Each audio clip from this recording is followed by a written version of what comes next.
Unconvention Rehuman, el podcast. Educación con propósito en la era de la IA.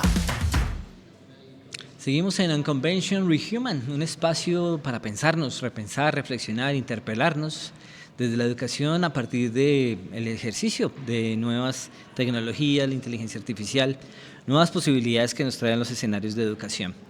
En este encuentro, en esta Convención no convencional. convención no convencional, precisamente, gracias Jorge Mario, hubo un espacio muy interesante, se llamaba Las voces de quienes educan desde las periferias.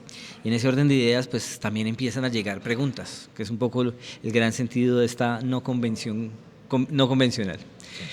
Y tiene que ver precisamente con el trabajo que se hace con comunidades marginales, con comunidades que quizá tengan algún nivel de vulnerabilidad que en ocasiones impide que estos procesos de enseñanza-aprendizaje pues se lleven en las mejores condiciones. Para ello para hablar de este tema precisamente estamos con Juan Carlos Celis González, a quien le damos la bienvenida, y también el agradecimiento por una charla que a muchos les voló la cabeza, literalmente. Bienvenido. Sí, pues muchísimas gracias por esos espacios de escucha donde uno puede hablar de lo que hace. ¿Sí? Y más que mostrar de lo que hace, lo que la reflexión puede dejar de lo que se hace. No es solamente, digamos, venir a contar que hemos atendido tantas mujeres, tantos hombres, tantos niños, hemos superado, sino que implica eso en una sociedad que está cambiando tanto con todas las tecnologías. Usted viene de la Fundación Procrear. Sí, Cuéntenos nosotros un poco. la Fundación Procrear lleva 28 años trabajando en sectores marginales o de alta vulnerabilidad o de sufrimiento social. Uh-huh. De situaciones de sufrimiento social, como es digamos un poco nuestra forma de mirarlo. Más que hablar de vulnerabilidad, hablamos de situaciones de sufrimiento social. Estamos en el barrio Santa Fe de la localidad de Los Mártires, hemos trabajado también en otros sectores de Kennedy y de Bosa, y lo que implica, digamos, sectores que tienen muchos fenómenos sociales, por decirlo así, muy técnico, pero que tú encuentras en el Santa Fe, que hay microtráfico, que hay actividades sexuales pagas, prostitución o puteo, que hay habitabilidad de calle, que hay pobreza extrema, que hay inquilinatos, que es increíble mirar la cantidad de gente por pieza, por piso, que es gente viviendo allí donde hay una olla y los 3 pisos siguientes lo habitan familias. Y digamos que todo un escenario propio de una comunidad, pero que allí, digamos, se concentran como en otras. Si tú me dices que otros lugares hemos mapeado en Bogotá, que digamos tienen, digamos, estas mismas condiciones donde se juntan varios fenómenos, pues puedo hablar de más, así con temas de alta vulnerabilidad y concentración, más de 80 lugares en Bogotá. Sin duda es un trabajo que hacen con diferentes poblaciones, y creo que justamente por eso la conversación que tú hacías hoy en el teatro tiene un elemento diferencial en virtud de los demás speakers que han pasado por las sesiones de la mañana de hoy, porque nadie había hablado de la inteligencia artificial o de la educación y la inteligencia artificial desde esas orillas que generalmente siempre son las más olvidadas, ¿no? Ustedes, y lo hablábamos fuera de cámaras, tienen una revisión, una reflexión sobre cómo la inteligencia artificial ha de alguna manera hecho inmersión en diferentes sectores, y si se quiere desde una estructura de arriba hacia abajo, pero aquí ustedes plantean la discusión más bien de abajo hacia arriba. Claro, es que yo escuché, alcancé a escuchar varios expositores, desde la educación, desde la alcaldía, la inteligencia para poner más conocimiento en las personas en la cabeza, llenarla de más datos, Entonces yo hacía la siguiente reflexión que ya venía a pensarla desde que me invitaron, y es, ¿qué pasa si no pensamos que la inteligencia artificial nos absorba más el cerebro, si no ponemos la inteligencia artificial al servicio de lo humano? Y entonces cuando yo escuchaba al compañero que venía a exponer todos los programas que se han inventado desde la alcaldía, que eso uno lo mira y uno piensa que no está en Colombia, sino que está en otro lugar, yo decía, ¿y por qué la inteligencia artificial no nos ha ayudado a medir la cantidad de personas habitando la calle? Sino que se hace una encuesta al principio de este gobierno en donde se dice que en 10 años prácticamente aumentaron en 940 las personas habitantes de calle, cuando usted no encuentra un barrio que no tenga un habitante de calle. O no se ha logrado establecer qué tanto los jóvenes consumen drogas en Bogotá, cuando usted en todos los barrios hay consumo y hay una olla, o por lo menos hay un cambuche donde se consume. O con una amarga experiencia que tengo yo hoy, que acabo de venir de de la despedida de una de nuestras compañeras asesinada en una olla en Kennedy. Eso no lo puede leer la inteligencia artificial. Entonces la inteligencia artificial se ha medido de cómo servirá a la humanidad para llenarla de plata. A mí varios chicos me han invitado, mire, por la inteligencia artificial usted podemos manejar esto y nos podemos volver millonarios. Yo no busco volverme millonario. Nosotros lo que buscamos desde lo comunitario es poder mejorar las condiciones de vida desde lo que hacemos, desde el trabajo con la persona que hace actividades sexuales.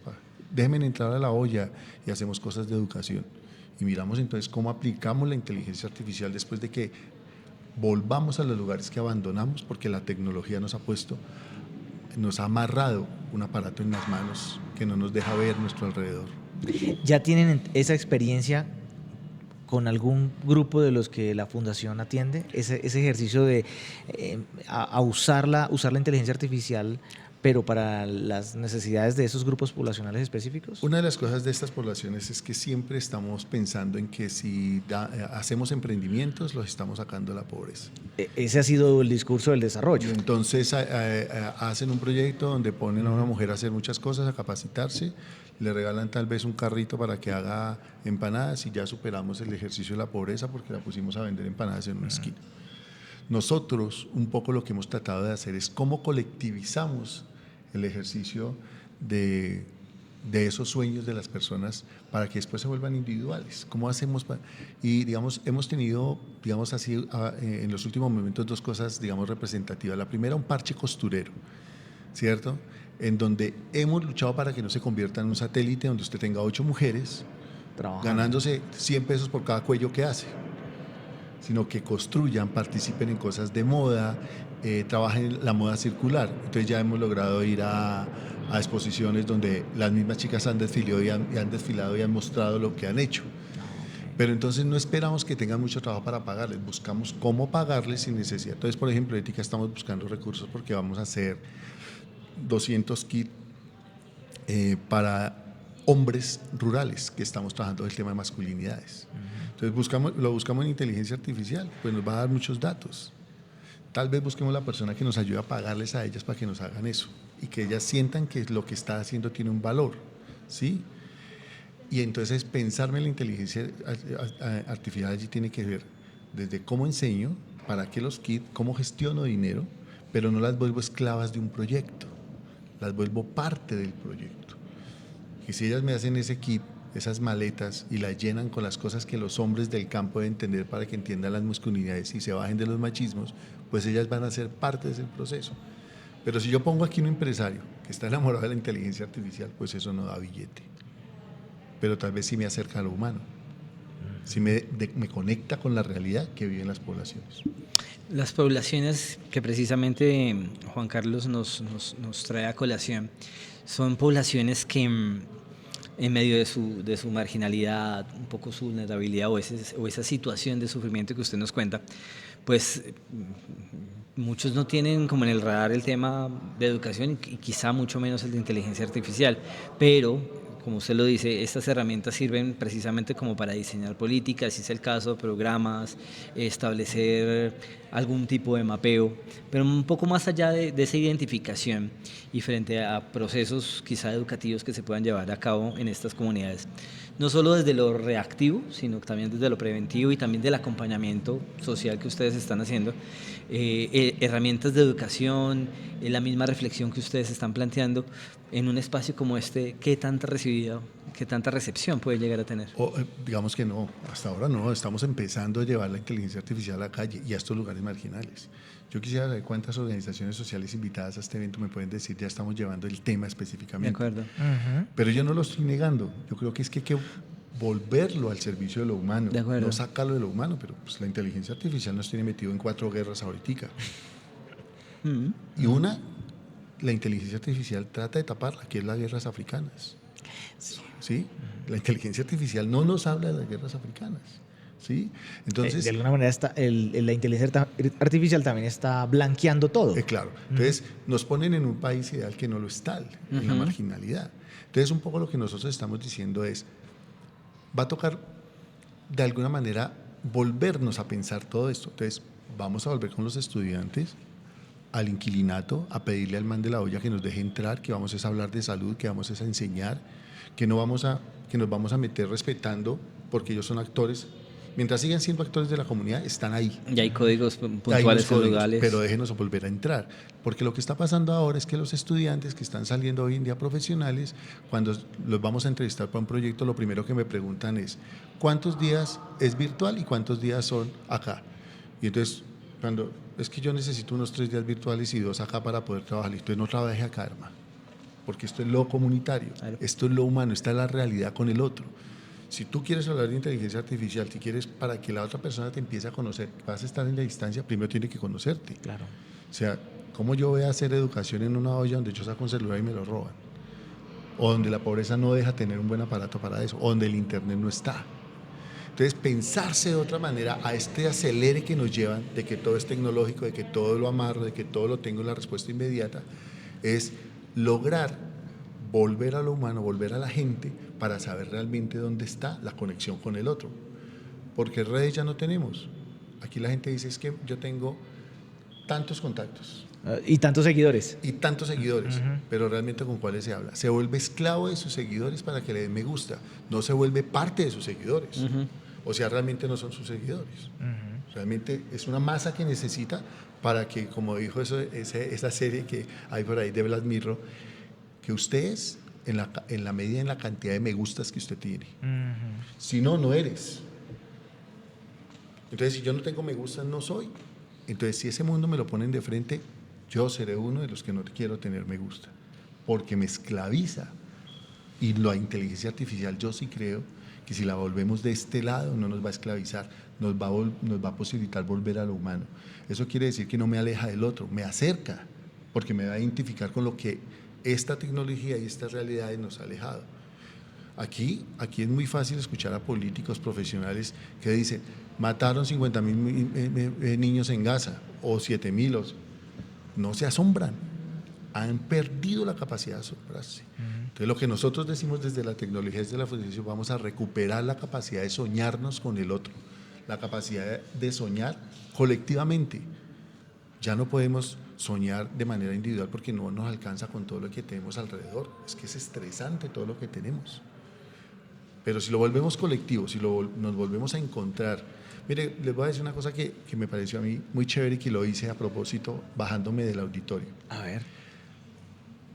Como es tan poquito tiempo, la gente se baja y chao, chao, adiós, y ya se van. Y yo estaba, fue una de las pocas mesas donde yo era el único hombre y habían 3 mujeres.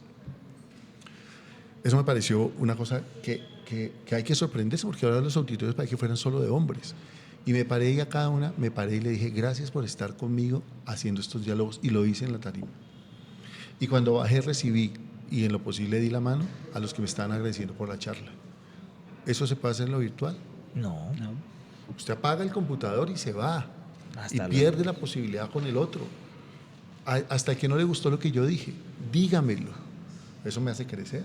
La posibilidad de lo virtual no. Por eso yo creo que la inteligencia artificial sí nos va a permitir volver a lo humano, pero si somos conscientes que es lo humano. Uno de los momentos más trascendentales que hemos vivido, al menos la humanidad reciente, fue la pandemia. Y la pandemia también nos impulsó y quizá nos empujó casi a las malas a pasarnos a lo virtual, ¿no? Y se perdió eso, el contacto humano, se perdió, creó muchos miedos del relacionamiento cara a cara. Y ahora vienes tú y nos dices, mire, es que a los estudiantes les falta literalmente calle, ¿sí? Y lo mismo a nosotros los profesionales.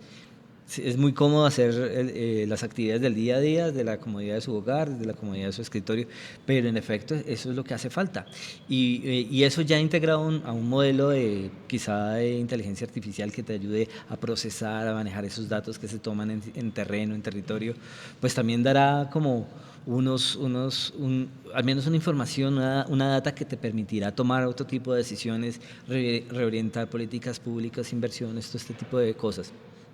Hay diálogo e interlocución con entidades como tal gubernamentales que tengan como el acceso a esos recursos o eso ustedes pueden hacer esa incidencia. Lo que pasa es que la inteligencia artificial en Colombia, no sé cómo está en el último parte en el mundo porque yo, digamos, me estoy metiendo en eso. Es más, les voy a decir que mi hija, que tiene 30 años y que es también muy comunitaria, la que me ayuda con muchas cosas tecnológicas, porque yo sí creo que las evito un poco para poder tener el diálogo con los otros. De Entre acuerdo. menos. Entonces, yo creo que Bogotá está más preocupada por generar datos para hacer quedar bien a algunos, Sí. para justificar unas obras mal hechas, para justificar que un metro es excelente. Y yo les apuesto a ustedes que el próximo metro hacia el norte va a ser subterráneo. No. No elevado. Pero nunca está preocupado frente a lo que están haciendo las instituciones, especialmente el distrito, es, por ejemplo, Y las decisiones, y ¿no? las decisiones es con la inteligencia artificial, porque nos dateamos y buscamos una manera de mirar cuántos comerciantes se quebraron y montamos un programa social para los comerciantes y les damos otras áreas de influencia. Eso es lo que yo no veo. Por eso es mi argumento de que la inteligencia artificial está puesta es gana arriba, pierde abajo. Y si la volteamos, gana abajo y tal vez nos ayude más arriba, ¿sí? La pérdida no está dada desde un punto. La relación de la inteligencia artificial está dada en la medida en que mira esos grises que hay de extremo a extremo. Entonces, a mí si me invita por ejemplo, yo les decía y cerraba, decía, ¿cómo le voy a explicar a un estudiante que voy a hacer, y me perdona ahí el profesor Flas Borda, cómo voy a hacer investigación, acción participativa desde la inteligencia artificial y sin estudiantes, porque todo lo quieren datear? Y desde el escritorio, sí. Entonces, más bien, ¿por qué no se iba haciendo investigación, acción participativa IAP con los muchachos en la calle, pero que me exhiba la estadística para saber que en los 45 inquilinatos que tengo en el barrio San Bernardo hay tantos niños que pueden estar sufriendo tantas enfermedades y que sí existen los colegios que me puedan recibir esos niños para que ninguno deje de estudiar? Es una mirada diferente del contexto de la inteligencia artificial. Armas, las que quieren, se están matando. Dinero, enfocado en muy pocos, y lo están desperdiciando, se lo están dando a muy pocos. Pero abajo está por construir muchísimas cosas. Ahí es donde nos ayuda la inteligencia artificial, no arriba. En la focalización. Claro. Lo estoy entendiendo. Claro, lo focalicemos donde la necesitemos, donde ya está, no donde ya está. Para más guerra. Queremos más guerra. Para más poderosos con mucho dinero. No, volteémosla. Vamos a ver cómo nivelamos las fuerzas desde abajo.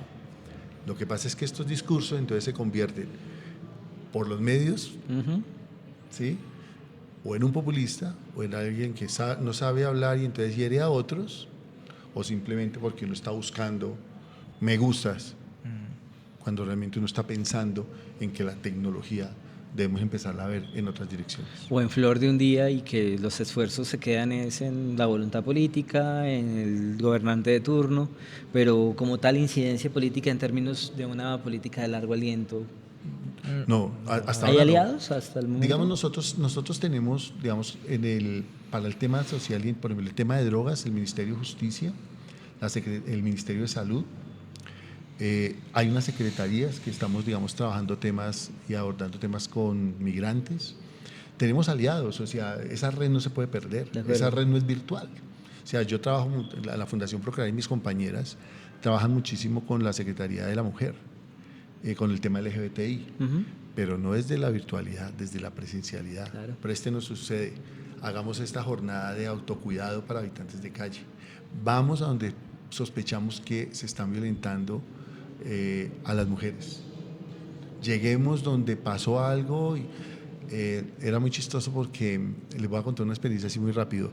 En la 21 con 16, donde está la fundación, es un lugar donde hay mucha actividad sexual, ¿cierto? Las mujeres están allí en su pedazo trabajando y se estrellan mucho los vehículos que manejan los hombres. Porque se quedan mirando. Hace poco Porque no pueden manejar así. Sí, hace poco se estrellaron dos motos y los dos se empezaron a dar. Uno le daba en la cabeza a otro el candado. Los que estaban ahí, la mayoría, estaban mirando o grabando. Cuando yo bajé a decir que era juez de paz y que la podíamos solucionar en la fundación porque era un juzgado de paz, yo no me sentía escuchado. La gente está más preocupada por mirar cómo se mataban los otros dos. El que venía a robarse la moto del otro que estaban tratando de cascar. Pero era como estar en esas películas de los zombies donde todos nos agarramos a mordiscos, pero nadie paraba la pelea, o sea, nadie era mediador. Entonces, cuando ven a un tipo ya con canas que viene a decir que es un juzgado de paz, que yo soy el juez, llevemos las motos para allá y arreglamos y no se sigan matando acá, eso nadie lo grabó. Ah, ¿no? No porque no había sangre, porque yo estaba ayudando a mediar, porque se iba a acabar la pelea. Porque iba a acabar el... Porque eso no vende en redes. Y eso no vende en redes. Sí, claro. Entonces, si ese chip que nos lo vendieron durante los últimos 5 años no lo cambiamos, pues esto no va a terminar bien. Yo quiero preguntar, no sé si se puede hablar de eso, pero no quisiera pasar por alto lo de la historia de la compañera que perdió la vida, no sé si fue asesinada, ¿En Bogotá? no sé dónde fue, pero Sí. me Kennedy, gustaría hacer honor a la verdad y también por el trabajo que ella hacía y el trabajo que estaban ¿no? Y haciendo la en la manera de fundación. también visibilizar la problemática y Sí. si se puede un Sí, homenaje. pues digamos que es muy difícil para mí todavía hablar de eso. Sí. Pero Carol, y por respeto a la familia solo me voy a referir a ella así, porque así la llamamos, creo que fue una de las que más desafió la pandemia conmigo. Nosotros nunca nos encerramos. Nosotros con Carol, con Laura y con Diana nos montamos en el carro a repartir las 5.000 hamburguesas que le dio por darnos a un señor que tenía una hamburguesería, o los 400 mercados que alguien le dio por... Y ellas siempre llegaban a mi casa y decía, Juan, listo, arranquemos. ¿Cómo llegaron si es que no hay transporte? Juan, pero es que hay que repartir los mercados. Claro. Carol murió de 22 años, víctima, digamos, de no haber logrado muchos de nosotros haber entendido su situación de violencia durante toda su vida, haber sido atrapada por el tema de las drogas y por otra chica que le quitó la vida más joven de ella, que tal vez está en la misma situación y que por alguna situación de esa olla donde estaban, de ese lugar donde estaban, porque alguien les vende la droga, porque a alguien no le preocupa sino ese comercio. Una de ellas tenía un puñal y digamos que lo que sabemos es que ella estaba en el andén y a traición la otra chica le mete una puñalada, pero no hay nadie quien la ayude. Se desangró y terminaron algunas personas, yo no puedo decir nada más, estamos buscando que esto llegue a una investigación, la sacan de ese lugar y la botan en otro lugar para que la policía la recoja. ¿Dónde están las estadísticas? ¿Dónde esa chica puede ser